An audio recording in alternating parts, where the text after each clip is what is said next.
headquarters in Hollywood, where a lot of the country watched a very special episode of The White POTUS tonight. It was a night of pomposity and circumstance as Donald Trump addressed a joint session of Congress because, you know, he rarely gets to be on TV, so why not? And anytime this maniac speaks, it is a joint session. It's a joint session, it's an edible session, it's a raid the medicine cabinet for anything to dull the pain kind of night. And tonight was no exception. His speech started late, and I guess they were waiting for that last coat of shellac to dry on his face, but the reviews are in, and guess what? He did great, according to Fox News anyway. Mostly English-sounding words semi-coherently strung together without any visible on-air defecation, a masterpiece. Sean Hannity really has a way with words. But this is the fifth time Trump has addressed Congress, and he got quite an introduction from the Sergeant-at-Arms.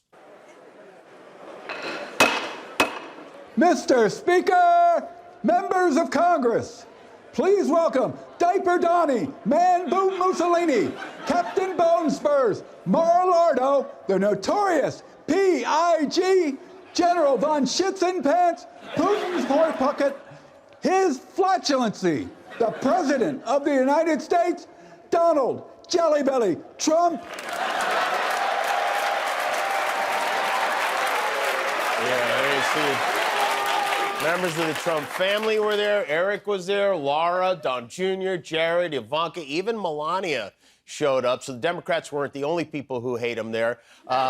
Trump went into the speech tonight with a negative approval rating, which is rare for a new president. According to a new poll from CNN, 52% of Americans do not approve of the way Trump is handling his job as president. The other 48% responded in Russian, so we don't know exactly what they think. It is kind of, I don't know if you saw this, but kind of a funny poll. 90% of Democrats disapprove of Trump. 90% of Republicans approve. First of all, who are these crazy 10% of Democrats who approve of what he's doing? And who are these crazy 90% of Republicans who approve of what he's doing?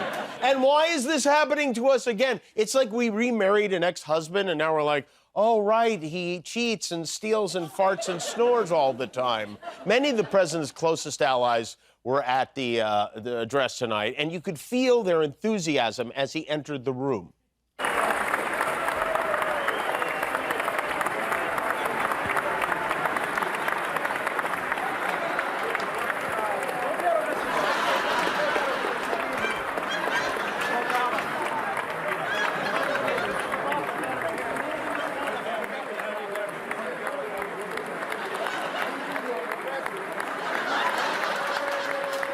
Wait a minute, I didn't know Jesus did that too. In the name of the Father, the Me, and the Holy Spirit, I guess. And then, I'm sorry to announce, Trump spoke. He laid out his MAGA agenda for the next 4 years. They include wildly unpopular tariffs, abandoning our allies, buddying up to Russia, tax cuts for the rich, and turning Gaza into Atlantic City. All the reasons blue-collar America voted for this man. Trump said our momentum is back, our spirit is back, our pride is back. And not the gay kind either, the regular pride. What he's talking about, I have no idea. The stock market's down, consumer confidence is down, the dollar is down. The only things that are high are egg prices and Elon Musk. Look at, there's Elon looking for people to cut loose. It would be really funny if he fired Trump just one day. Elon was in the House tonight in his official capacity as America's highest-ranking DOGEbag, and these guys they're doing some job. I don't know how he gives an address like this with a straight face. The Dow dropped 1,300 points over the last 2 days. A dozen eggs cost more than a haircut. Planes are falling out of the sky. Canada's booing our national anthem. Trump just waddles up to the podium to announce that America is great again. He did it. It was a ridiculous speech. He talked about a guy hitting a woman in the face with a volleyball. He bragged about his $5 million immigrant gold card. He said he's put an end to transgender mice. He told our farmers to have a lot of fun and said the days of unelected bureaucrats are over, with Elon standing right there clapping like an imbecile.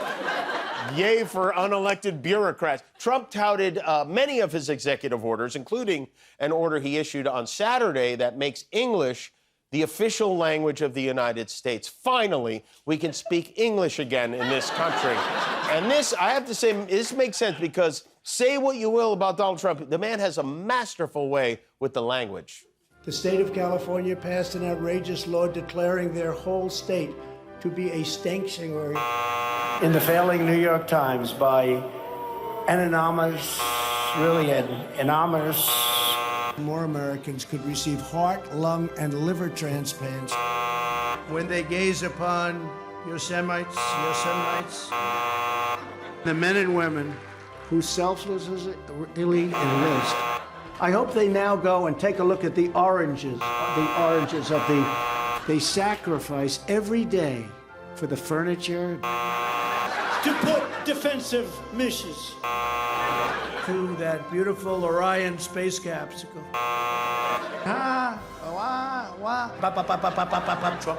Trump. Hurrah, MAGA. God bless the United States. The United States. You know what? It ain't easy to speak with that much honey mustard in your mouth. The big question going into this, at least on cable news, was whether the Democrats were going to do anything to disrupt the proceedings. They did. Some of them wore pink clothes, which was pretty wild. But some Democrats were yelling at Trump to the point where a very unhappy Keebler elf bobblehead doll jumped out of his booster seat to throw Texas Congressman Al Green out of the House. Mr. Green, take your seat. Take your seat, sir. Take your seat.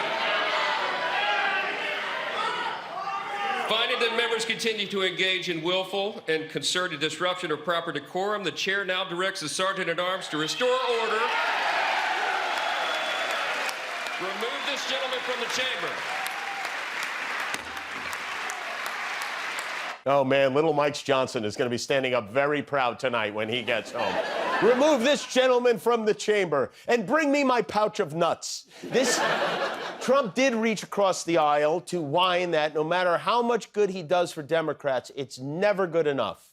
And once again, I look at the Democrats in front of me, and I realize there is absolutely nothing I can say to make them happy or to make them stand or smile or applaud. Nothing I can do. You could quit. You could go back to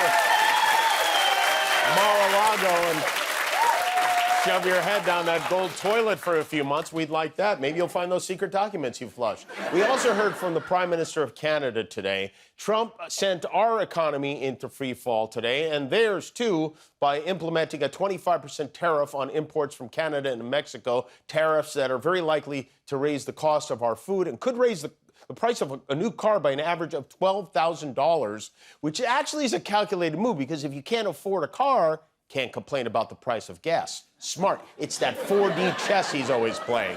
Most experts say Trump is shooting himself in the foot with these tariffs, which would be bad. You know, he already has those bone spurs that kept him out of Vietnam.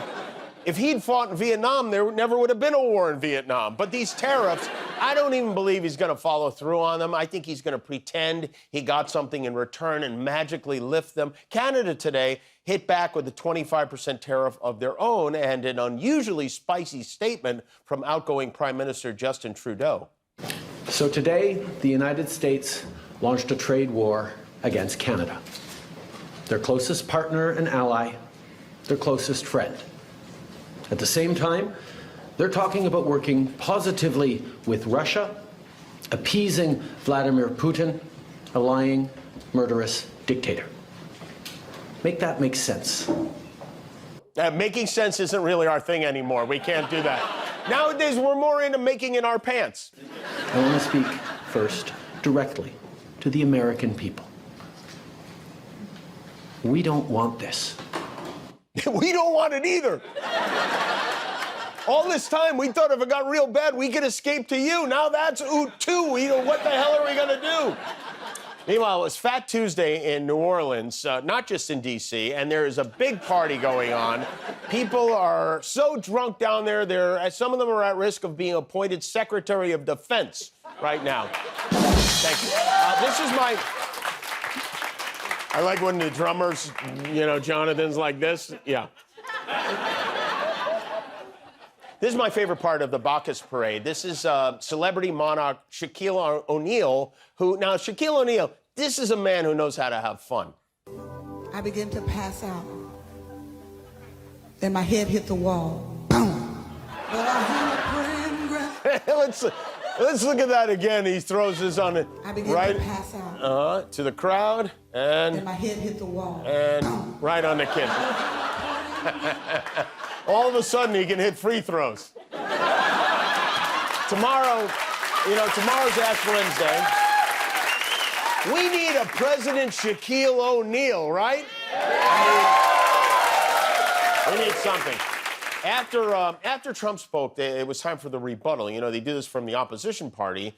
They had a senator from Michigan give the rebuttal, but then there was a second rebuttal in Spanish from a representative from right here in the Golden State.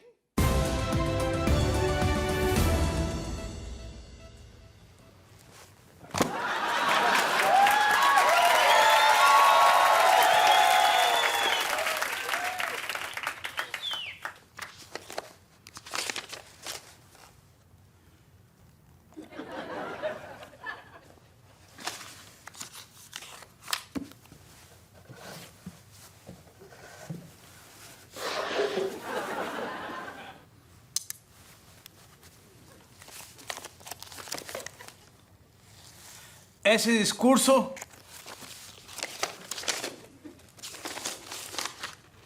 es una mierda. Gracias.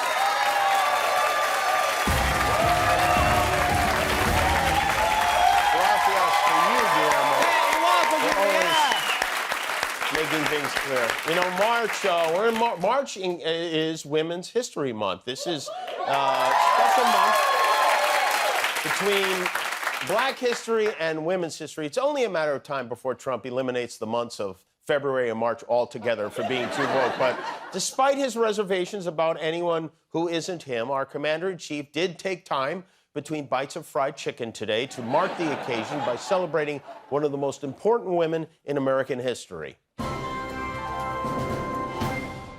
Rosa Parks, what a lady. She stood up, she sat down, she did the whole hokey pokey. And she did it on a bus. Bus. It's like a limo, but for poors. And she wouldn't go to the back. She wouldn't go to the back because she knew that if the bus drove below 55 miles an hour, it would explode.